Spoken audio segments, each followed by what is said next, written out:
Next up, Gennadiy Verba from Atlas LTA Advanced Technology. Gennadiy has a deep understanding of airships and over 30 years of experience designing, developing, and operating airships and aerostats.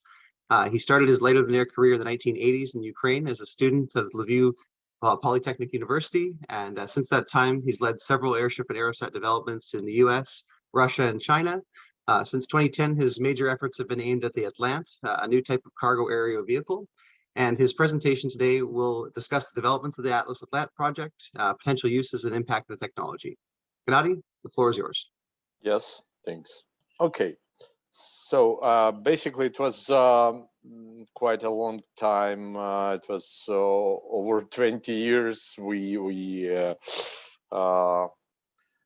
since we visited the first conference organized by Barry Prentice, and we would like to thank you, Barry, for your devotion to the great idea of bringing lighter-than-air to Canada. And I think 20 years is quite a long time, and it's time to remind about ourselves and what we are doing and how we are doing that. Okay, probably let's work with this one. Okay. So let me introduce the company and our activities. So as you said, we had some kind of experience in lighter-than-air. During the last 30 years, we built 12 manned airships and a lot of tethered systems. And right now we are working on development of sightseeing airships and also high altitude platforms. We are located in Israel. We have 2 locations, one of them in the central Israel near this town of Rosh Ain, not far from Tel Aviv. Another one specific facilities devoted to tethered aerostats in the south of central Israel. So there are several directions of lighter-than-air activities in Atlas LTA. The first one and the most important for us is high altitude platforms. We used to work for Alphabet Loon for over 40 years. And we created a new hybrid concept of variable buoyancy motorized balloons. We wouldn't say airships, but motorized balloons. You can see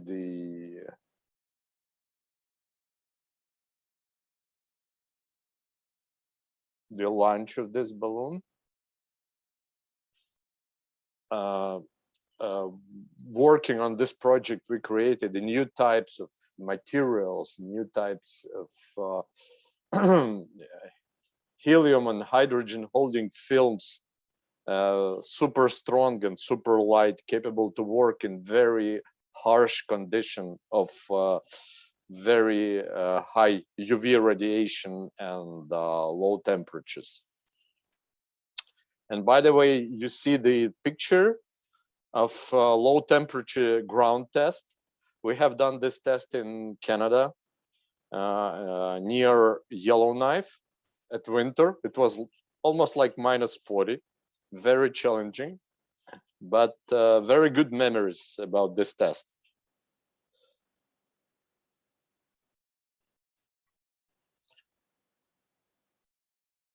Okay, so beside that, we design and produce different components for lighter-than-air vehicles like blowers, valves, and gas bags for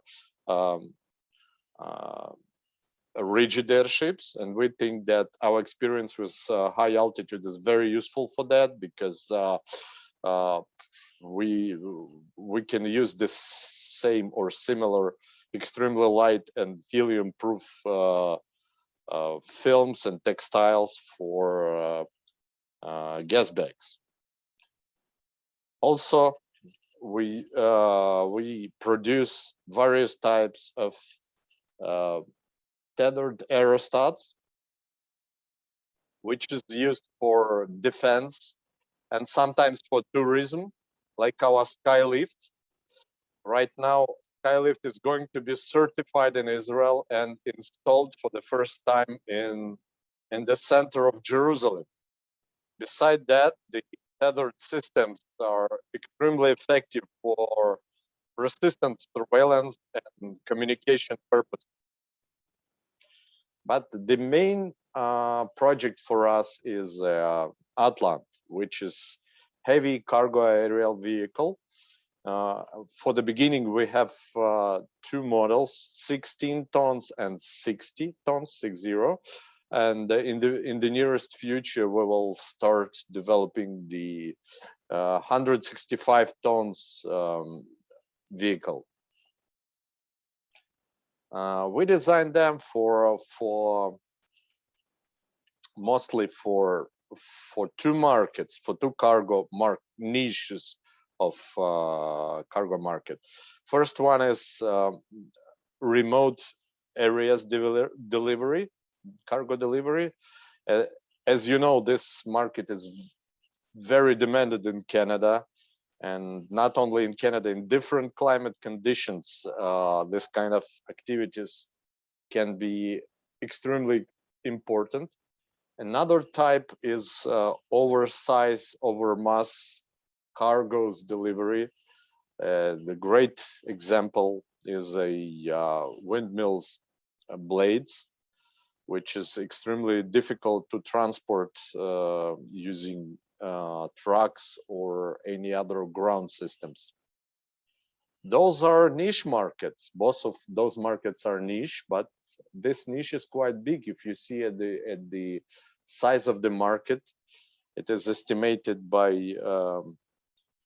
international expert community. It's over 20 billions. And many people are asking why by now any airship projects didn't succeeded practically. And in the past we had the beautiful airships and very natural questions why those creatures didn't succeed in the past. And we have a practical experience with conventional airships, and our answers is mostly the problem is with ground infrastructure, like big hangars, ground crews, and also the operational difficulties, like needs for ballast. In the past, it was use of hydrogen and some other very important issues. We have to learn from that, and we created the newer concept, which is basically designed to perform point-to-point delivery of heavy cargo and delivery to unprepared site. In the future, when the regulations will be developed, when we can perform unmanned flights. We are aiming on low operational cost, on very large size of cargo, and of course, which is very important now, is it should be very sustainable, very low CO2 emission. Also, very important characteristics should be ability to operate in a harsh weather condition. As you said, we are aimed on operation with physical landing on ground and surviving not only in flight but also after landing, because it's also very challenging at the north and at harsh weather condition like snow, very cold weather, and very windy condition. Another challenge is very large cargos. Although we have very large cargo bay, we also consider carrying cargo outside the cargo bay. So here is additional additional ways of usage of our Atlant, like emergency response, which is very important. Of course, luxury travel and passenger travel. Very important is northern exploration, capability to carry cargo on trusses, of course, with limited weather condition, and also firefighters operation.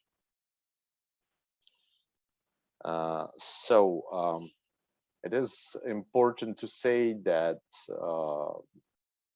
our design is very suitable for quite large passengers, space for the passengers inside the Atlant. It's about 460 square meters for the smallest Atlant, which is Atlant 30. We can accommodate passengers and create some kind of public areas on board, and capability to land anywhere make this configuration very effective for experiential travel. So the key technologies, just briefly mentioned, the key technologies of Atlant is a rigid body. A rigid body is very important to survive at different weather conditions. Buoyancy control, we need to be able to ballast the gap between the dynamic buoyancy. Again, the Atlant is a hybrid aircraft, but it's still the difference between the dynamic buoyancy and full cargo capability of this vehicle. So after reload, we need to compensate it using pressurized air as ballast. Also, we need to have a VTOL capability. We need to be able to land on any flat surface using adaptive mooring. We'll talk about that later. And also, of course, compromised shape, which is typical for hybrid airship. Let me launch a small video with the sound explaining most of that.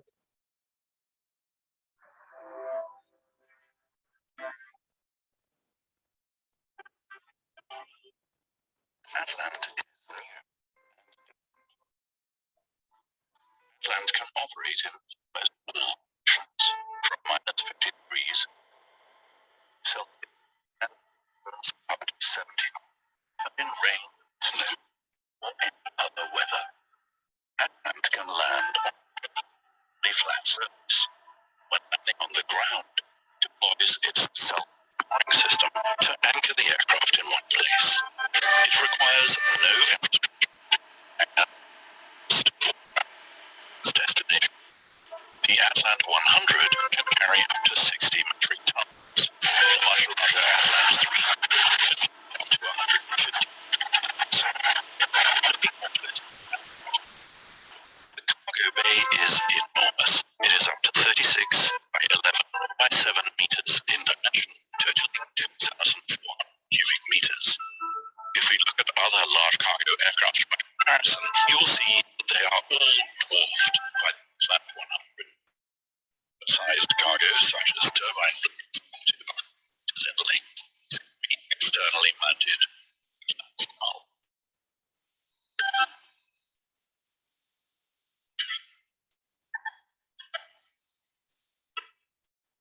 We've seen Atlant's ground anchors, but Atlant can also operate from water, even in waves of up to 2 meters high. The Atlant's water mooring system works by lowering an empty tube into the water, which fills with water, thereby creating a sea anchor that keeps the aircraft stable. Atlant's many features make it the most effective aerial rescue vehicle.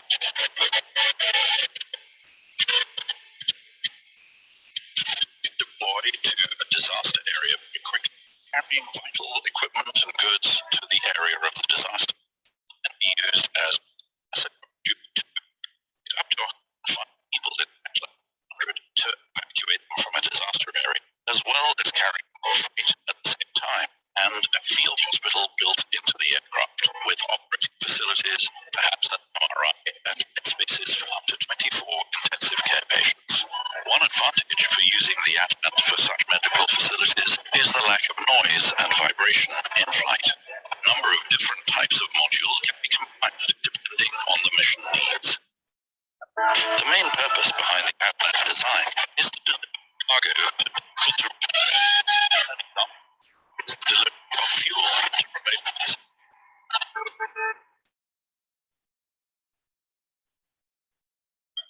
The Atlant has on-board winches and can be loaded up to or around. The Atlant is VTOL capable. For this type of VTOL operation, 3 to 4 times per hour is needed for a short period. Besides the main power sources, which are diesel generator sets, fuel cells, for VTOL operations we use capacity battery packs designed for very rapid discharge. As you can see during the vertical phase of flight, power is being put into the power distribution system from the hydrogen fuel cells, from the batteries, and from the diesel generator sets all at the same time. However, when we transition to horizontal flight, diesel generator sets and the hydrogen fuel cells into the power distribution system, and it's used by the main drive pulses, but it also is used to charge the batteries. To ensure that the airship remains in balance during horizontal flight, we use both hydrogen to power the hydrogen fuel cells and diesel or jet fuel to power diesel generator sets. We call it the dual fuel ballasting system, the DFBS. By using this combination of fuels, we keep the airship in balance because as we use hydrogen in the hydrogen fuel cells, the amount of lift reduces. Concurrently, the weight of the aircraft reducing as we burn jet fuel or diesel. The footprint for each ton kilometer is reduced by up to 70% compared to traditional cargo airplanes, and up to 4 times less carbon footprint compared to the most efficient helicopters in service today.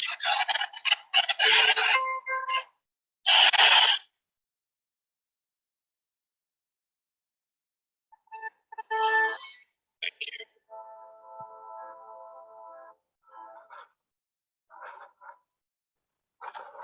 Okay, so because this conference is mostly concentrated on sustainability of the airship, we prepared this kind of explanation.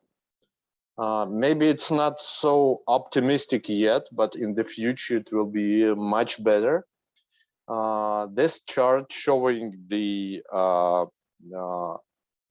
fuel consumption per ton kilometer, which is much more reasonable than hourly consumption, for instance. So for Atlant 100, we consider the consumption per ton kilometer as 82 grams of fossil fuel. But in the future, we have a possibility of considerable reduction of that. If we look at little bit more of boring science, this is the comparison between the classical airship, traditional fixed wing aircrafts, and Atlants. As you see, the fixed wing aircraft is shown by purple horizontal line. This is 60 tons airplane moving with the speed of about 800 to 850 kilometers per hour, and spending about 138 grams per ton kilometer. The traditional airship, classical airship with DFBS system is shown on the fat red line, and the green line is a hybrid airship, and in particular Atlant. As you see, we are losing about 25 to 10% depending on the speed. before classical airship, but this is the price we are paying for being practically usable in harsh weather condition, usable without any ground infrastructure. But the sweet spot is above 115 kilometers per hour when we are losing just 10%, or even we can be more fuel effective at very high speed, which is 130 kilometers per hour and up. As you know, in Canada, with the strong winds, it is important to have much higher speed capability, not flying like 90 kilometers per hour, which is not practical in that condition.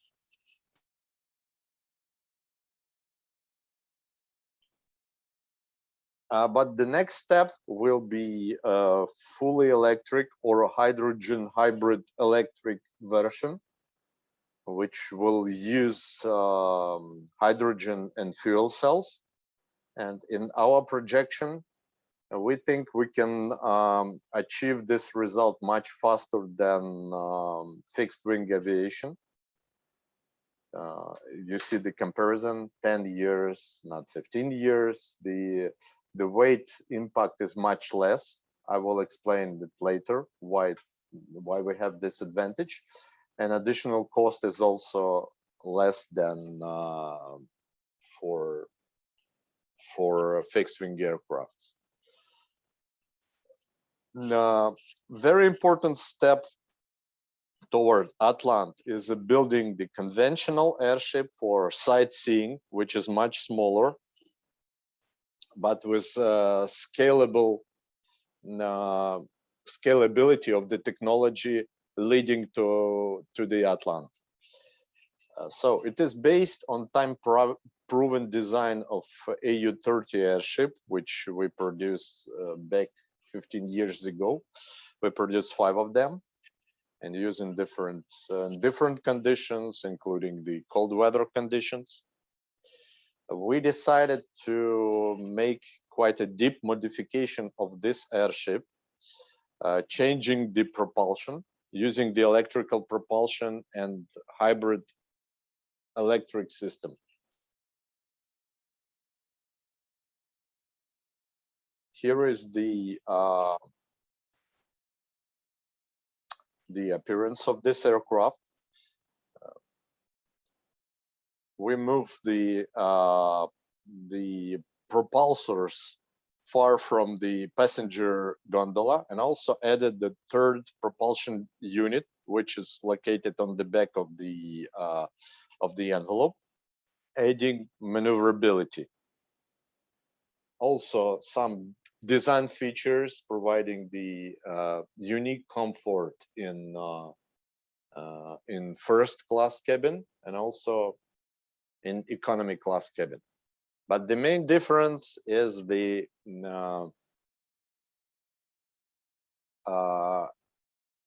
electric propulsion, which is under development together with our partners, Israeli company called Albus. It is based on diesel generator, based on German diesel engine, red A03, and the battery pack. But in the future, the same airship can be a perfect base to test the hybrid electric system. The hybrid electric system will replace the diesel genset by fuel cells. But the most important things is how we are going to store hydrogen. It sounds probably a little bit difficult from the point of view of from certification authorities. We are storing hydrogen inside the helium envelope in a separate volumes and separate envelopes. Again, those envelopes also based on our achievement in material development.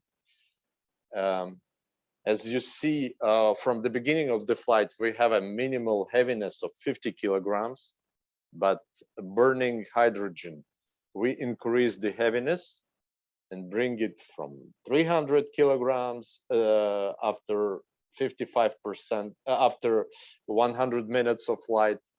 And then after 200 minutes of flight is 600 kilograms. For 11,000 cubic meters airship is completely acceptable heaviness, is less than 7% of heaviness. And it is 200 minutes is enough, is more than enough for any sightseeing flight. So this is the chart showing the requirements to fuel cells. The fuel cells with the power starting from 240 kilowatts for cruise flight and ending up with 330 kilowatts for the maximal speed mode. And the gap between them, if you see on the chart, will be covered by the batteries for the short time. So that's very important step toward Atlant, because the smaller Atlant 30, is basically the 4 times bigger from the propulsion point of view than Atlas 11 airship, and we just use 4 propulsion systems of Atlas 11 to build the first Atlant 30. So basically that's all. Thank you very much, and I'm ready to answer the questions. Well, thanks very much, Gennadiy. It looks like we're actually a little bit tight on time for questions. There are a few in the Q&A if you want to find your way in and see if you can maybe answer a couple of them for the people that have asked. But it looks like we're going to have to move to the next presentation just to stay on time. So Okay. again, thank you so much for your presentation. It was very interesting and a lot of really good information.